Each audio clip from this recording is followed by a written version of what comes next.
Hi, we covered this one before, but this is time to really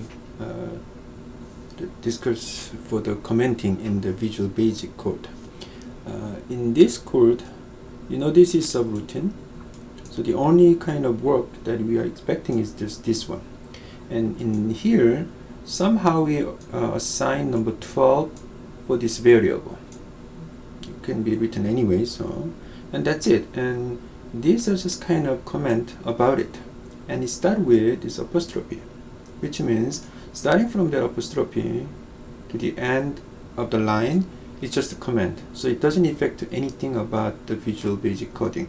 So this is how we give some kind of comments, and which is very, very useful and necessary whenever you try to make your own code later. Okay, so let's just look at what happens for this code. It looks like very long, but it has a lot of apostrophe in there, so meaning is it's only starting from this one, right?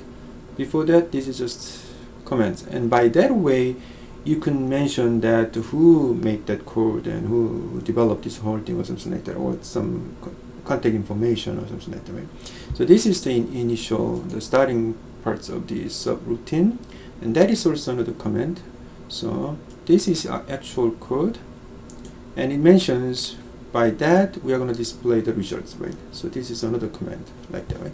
Okay, so let me copy this whole thing and go in there and open this Visual Basic,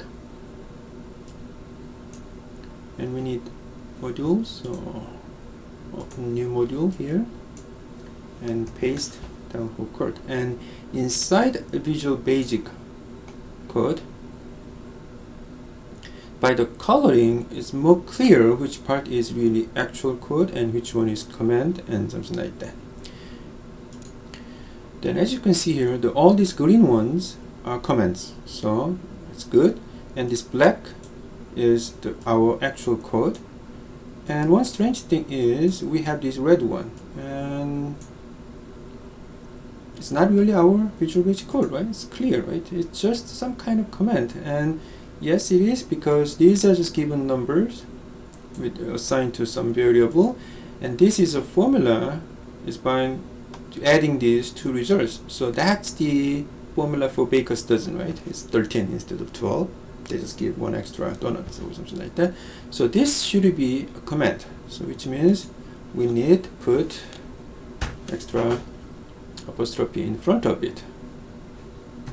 Then it becomes kind of color green, and it's just a code. So this is the whole thing. And when you run this code, we're expecting the message box shows that value, right? Which should be the sum of these two. Okay, let me run. Okay, it shows 13 by that. So whenever you make your own Visual Basic code, please try to use this comment method, and it's really, really, really necessary, especially when you look at your code later. And these comments is really useful.